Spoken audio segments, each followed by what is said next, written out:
नमस्कार, स्वागत है आप सभी का आजकल लाइव टीवी स्टूडियो में।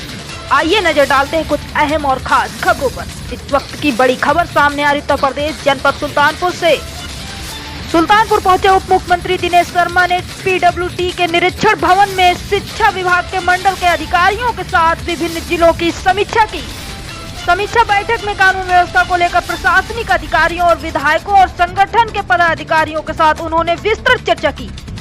इसके पूर्व लोक निर्माण विभाग के निरीक्षण भवन पहुंचने पर पार्टी के पदाधिकारियों और कार्यकर्ताओं ने उप मुख्यमंत्री दिनेश शर्मा को माला पहनाकर बुक भेंट कर उनका स्वागत किया। समीक्षा बैठक के उपरांत पत्रकारों से मुखातिब उप मुख्यमंत्री दिनेश शर्मा ने बताया कि शिक्षा विभाग के मंडल अधिकारियों के साथ विभिन्न जिलों की हुई समीक्षा, जिसमें जो हमारी परीक्षा चल रही है उसमें अंक शोधन की उनकी प्रगति और जो संस्कृत के विद्यालय हैं उनमें पठन पाठन की प्रक्रिया और रिक्त पद हैं, उनके संदर्भ में विस्तार पूर्वक समीक्षा की गई। उन्होंने बताया कि आगामी बोर्ड परीक्षा और ऑफलाइन टीचिंग के संदर्भ में भी शिक्षा विभाग के अधिकारियों के साथ वार्ता कर उनकी समीक्षा की गई। उन्होंने बताया कि कानून व्यवस्था को लेकर अयोध्या मंडल, सुल्तानपुर, अंबेडकर नगर और आसपास के जिलों की समीक्षा प्रशासनिक अधिकारियों, संगठन के पदाधिकारियों और विधायकों के साथ की गई। उन्होंने कहा कि केंद्र और प्रदेश सरकार की योजनाओं का त्वरित गति से लाभ जनता को मिल सके, इसके लिए उनका प्रयास है कि शीघ्र से शीघ्र योजनाओं का शिलान्यास किया जा सके और जिससे वो योजनाएं सीधे जनता तक पहुंच सके। इसके पश्चात उप मुख्यमंत्री लंबुआ विधायक देवमणि द्विवेदी के आवास सूरभानपट्टी गांव के लिए रवाना हो गए। सुल्तानपुर से सौरभ मिश्रा की खास रिपोर्ट। बने रहिए हमारे साथ, जल्द ही लौटेंगे एक छोटे से ब्रेक के बाद। नहीं, अच्छा वातावरण है और मुझे खुशी है कि चाहे यहाँ पर गैस के कनेक्शन देने का हो, प्रधानमंत्री आवास देने का हो, यहाँ पर शौचालय का निर्माण का हो या सरकार की विभिन्न प्रकार अन्य वितरण की योजना या किसान सम्मान निधि हो, सभी की प्रगति बहुत अच्छी थी, जिसको अभी हमने किया है। समाजवादी पार्टी के लोग